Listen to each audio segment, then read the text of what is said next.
Monsieur Attali? Allô? Oui, oui, c'est moi-même. Oh, monsieur Attali, j'ai une histoire folle à vous dire, j'ai besoin de vous. Qu'est-ce qui se passe, madame? Mademoiselle Christine Lacroisière. Ah, d'accord. Mademoiselle Christine. Et là, je me dis, mais c'est quoi ça? Qu'est-ce que me veut là? Non, écoutez, regardez ce qui m'est arrivé. J'ai ma maman qui s'est fait renverser par un bus. Moi, j'habite Toulon. Et elle habite Paris, dans le 19e. Et alors, eh ben, elle est morte. Donc là, j'ai ramassé toutes les affaires de la maison et j'ouvre l'armoire et je vois un petit coffre. Vous m'entendez, monsieur Attali? Oui, bien sûr, bien sûr. Eh bien, regardez. J'ouvre le coffre et je vois une lettre. Et là, je me mets à trembler. Et là, il y a marqué « Ma chère Christine, si tu as ouvert cette lettre, c'est que je ne suis plus là. » Je me suis toujours posé la question, pourquoi tu ne voulais pas te marier? Tu voulais faire la vie, rester célibataire. Hein? Tu me disais, non, toi tu as divorcé, ben moi je ne me marie pas, je reste comme ça. Alors, je me suis dit peut-être qu'il y a peut-être une autre raison encore. Écoute bien ma fille Christine. Sache que ma mère, c'est une juive qui a été retrouvée sur les escaliers de l'église. Et donc, si ma mère elle est juive, moi je suis juive. Et si je suis juive, donc toi tu es juive. Donc je me dis peut-être ma fille, il faut que tu le saches. Monsieur le rabbin, monsieur Attali, alors là je suis sorti dans la rue et je rencontre un monsieur avec une calotte et une barbe. Alors je l'arrête, écoutez, regardez monsieur, il m'arrive une catastrophe là. Vous ne savez pas ce qui me passe. Si je suis toute retournée. Vous savez quoi? Qu'est-ce qui se passe? Eh bien voilà. Écoutez, j'ai pas le temps, mais prenez le téléphone. Voilà, prenez le téléphone de monsieur Attali, du rabbin, et il vous expliquera. Oh là! Mademoiselle Christine, je voyage dans 2 semaines et on va se voir. Et je vais vous parler. Alors, vous écoutez, mademoiselle. Alors, on est en train de boire avec ma femme et vous au restaurant. Il faut que je vous explique que si vous avez appris ce message-là tellement important, c'est que votre maman, elle voulait vous dire quelque chose. Alors, excusez-moi, mais... écoutez, excusez-moi, monsieur, c'est la première fois que je vois un rabbin. C'est la première fois que je vois des calottes. Vous comprenez, pour moi, c'est tout nouveau tout ça, j'y connais rien, moi. Moi, j'étais à l'église. Donc, excusez-moi si je suis tellement bête. Mais non, mademoiselle, mais non, mademoiselle Christine. Vous inquiétez pas, on a l'habitude.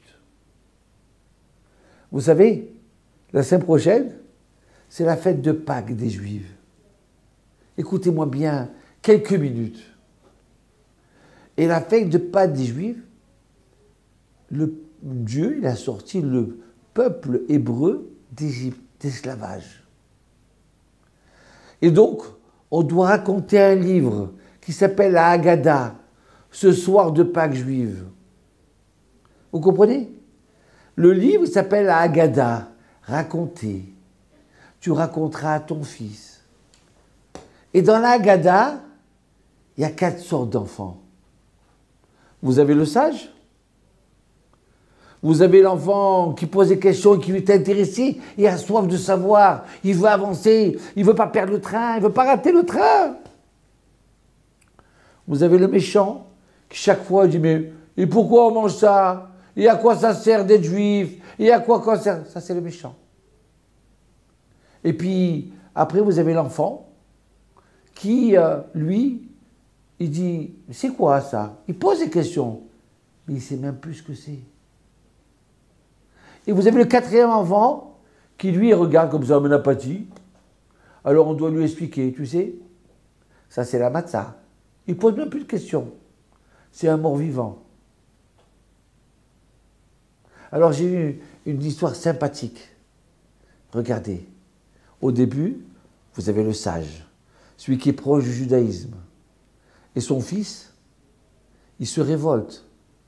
Il ne veut plus entendre parler du judaïsme.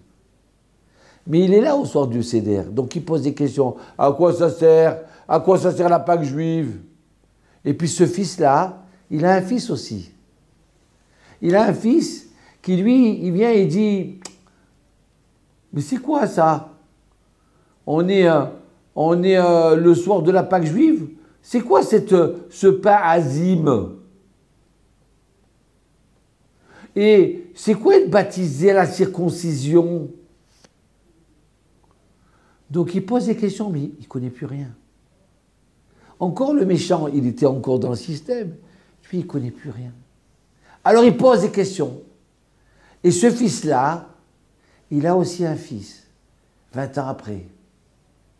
Et ce 20 ans après, il est assis à Pessah, à la fête de la Pâque juive. Il ne pose plus de questions. Il est avec son portable en train de jouer. Ça ne l'intéresse plus. Ce que l'arrière-grand-père, il raconte, le livre de Pessah, ça ne l'intéresse plus. Oh, il regarde l'Eurovision. Ah, le match Paris Saint-Germain-l'OM. Ah oui, ça l'intéresse, oui. Ça ne lui fait plus rien. Alors, le grand-père, la grand-père, il va essayer de réveiller son esprit en mangeant la matzah du côté gauche, en buvant le verre du côté gauche, en s'intéressant de le réveiller. Et grâce à Dieu, il y a des Juifs qui se sont réveillés comme ça. Ils ont arrêté de jouer avec leur portable, et puis d'un seul coup, hop, ouais, je vois mon grand-père tellement heureux, tellement bien, c'est kiffant ça. Et il a jeté son portable. Mais vous savez quoi, mademoiselle Christine, il y a encore un autre problème. Il y a un 5e enfant. Ce 5e enfant, il n'est plus là au soir de Pâques, de la Pâque juive. Il ne connaît plus les rabbins. Il ne connaît plus les mezuzot. Il ne connaît plus tout ce qui est juif. Et peut-être même qu'il peut être anti-juif. Vous savez quoi? Maintenant, si vous faisiez passer de cette 5e enfant-là, et que votre maman vous a laissé ce message, c'est pour te dire, écoute, avant de partir ailleurs, viens, participe à ce Seder de Pessah, à cette Pâque juive-là. Peut-être que tu vas trouver un trésor. Donc si je suis morte, n'oublie pas, tu es juive. Alors tu peux avoir rencontré un Lubavitch dans ta ville. Dans toutes les villes, il y a des Lubavitch. Où tu tapes rabbin sur le site. Ou alors, tu regardes Israël Torah. Tape Israël Torah, ou Torah Box, ou Joie de vivre, ou Rav Atali, ou Rav Twitou, ou Rav Ben Chetrit. Mais viens t'intéresser avant que ça soit la fin. Et là, elle se met à pleurer. Oh, monsieur, qu'est-ce que vous dites, monsieur Atali? Et ma femme lui dit, monsieur le rabbin Atali. Oui, rabbin, oui, je sais pas ce que c'est rabbin. Non, mais c'est pas grave, c'est pas grave. Appelez-moi Athalie, j'étais à Monaco le mois dernier. Une fois que j'avais vu cette lettre, j'étais encore tout remué comme ça. Et je mange avec un journaliste connu, mais alors mondialement. Et là, il me dit, mais Christine, tu n'allais pas bien, qu'est-ce qui se passe? Il me dit, si tu savais, je te raconte. Quoi? Et je lui raconte. La lettre. Je viens de découvrir que je suis juive. Ouais. Et là, il se met à sourire. Mais pourquoi tu souris? Et tu connais la meilleure? Est-ce que tu connais la meilleure? Eh bien, moi aussi, j'ai appris que je suis juif. Et pourtant, tu as un nom qui ressemble à rien. Et toi, la croisière, ça ressemble à quelque chose? Eh bien, j'ai appris que mon ancêtre, c'était un juif à la Révolution française. Et qui, d'un seul coup, il a décidé de regarder des autres horizons. Voilà. Vous vous rendez compte, monsieur le rabbin? Mais je m'aperçois que depuis que j'ai reçu cette lettre, je connais plein de gens qui sont le 5e enfant,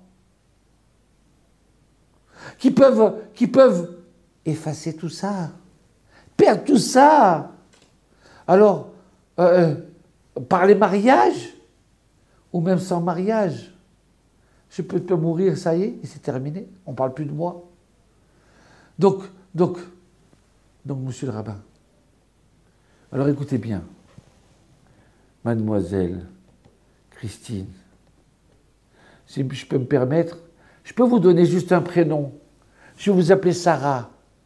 Entre nous, Sarah, d'accord? Oh, c'est beau, Sarah. Sarah, c'est qui? C'est Sarah, l'artiste d'Hollywood? Non, non, non. Non, et je vais vous expliquer. On vit... Écoutez bien ce midrash. Vous savez pas ce que c'est le midrash, mais c'est pas grave. Écoutez cette histoire. Moïse, Dieu l'a sorti d'Égypte. Il y avait des Juifs, ils étaient esclaves en Égypte. Donnez-moi 5 minutes, après je vous laisse tranquille. D'accord, d'accord. Alors quand il a sorti le peuple d'Israël, Dieu, il a mis Moïse comme guide. Eh bien, vous savez quoi? Avec tous les miracles qu'ils ont vus, ben, les Juifs, ils n'ont pas voulu sortir d'Égypte. Ils se sont assimilés. 80% assimilés, vous vous rendez compte? Ouais. Non, mais moi, je ne vais pas partir, moi. Moi, ça y est, je m'appelle la croisière, je m'appelle forestier, je m'appelle ça. Ça ne m'intéresse plus. Eh bien quoi? Il restait encore 20% qu'ils ont dit, on est prêt à sortir d'Égypte. Et Dieu leur a dit, vous allez sortir d'Égypte, d'accord. Alors il y a 2 mitzvot à faire, il y a 2 lois à faire, 2 épreuves à passer, et vous sortirez d'Égypte. Une, c'est la circoncision, et 2, c'est manger l'agneau pascal.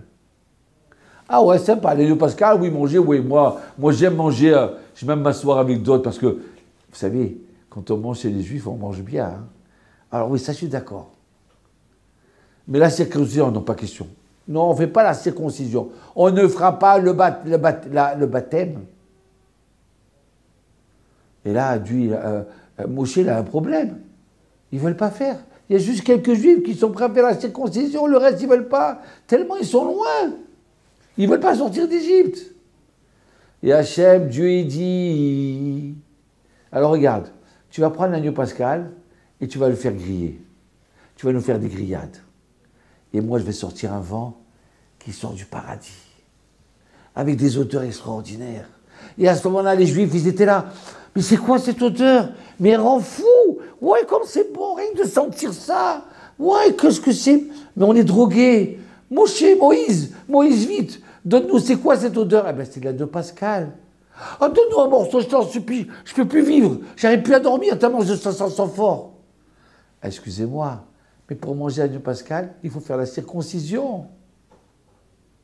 Mais c'est trop dur. Allez, bon, fais-nous la circoncision, mais donne-moi du morceau. Donne-moi ce morceau-là. Donne-moi cet agneau-là.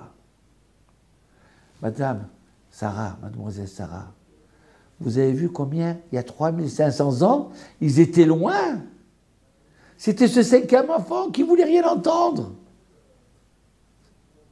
Et pourtant, Moïse, avant la sortie d'Égypte, il a ramassé les dernières étincelles juives. Ces derniers juifs-là, ces cinquièmes juifs-là, il les a ramassés, il est sorti d'Égypte avec eux. Aujourd'hui, on arrive à la fin. Tout le monde pensait que la science c'était quelque chose d'extraordinaire, le bon Dieu de la science. Et puis d'un seul coup, le Covid est arrivé. Un virus, un autre virus, un autre virus. Tout le monde te dit, tu sais quoi? On ne sait rien. On n'a pas de médicaments. On ne sait pas quoi faire. Comment? Un truc qu'on ne voit même plus. C'est un virus, il est tellement petit qu'on ne le voit même pas. Et il rend fou tout le monde. Enfermé, pas enfermé, masque, pas masque. Vous comprenez? Et puis d'un seul coup, il y a Poutine qui se réveille. Et il attaque qui?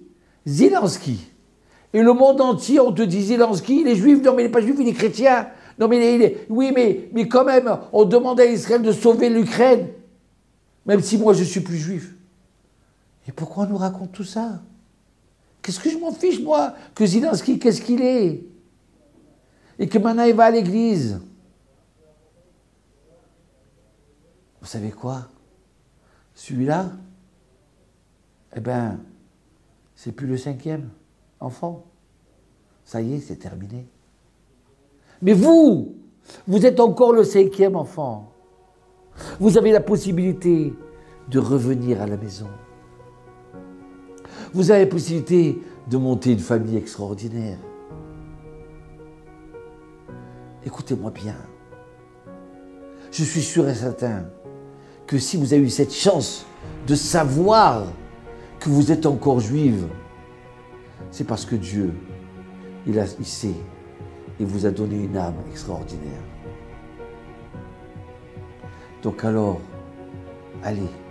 Ah oui, c'est vrai, on peut habiter Montélimar, on peut habiter de l'autre côté du monde, mais on peut revenir. Si on veut, on peut revenir. Le cinquième juif n'est pas perdu. On peut revenir à la table. Je vous attends, avec joie. Faites l'impossible. Oui. Et vous savez combien de cinquièmes juifs aujourd'hui? Ils sont à Jérusalem. Ils se trouvent à Paris, dans les synagogues juives, dans des synagogues à droite, à gauche. Ils sont revenus, ils arrivent des dernières étincelles avant la délivrance. Ils reviennent. Et ils s'appellent Sarah maintenant. Ils s'appellent Yosef. Ils s'appellent Yitzhak. Oui, mademoiselle Christine. Allez. Maintenant, je vous appelle Sarah. Merci. Merci, monsieur Anthony. Je viens. Je sais que la route va être longue, mais je suis sur le rail et je veux avancer.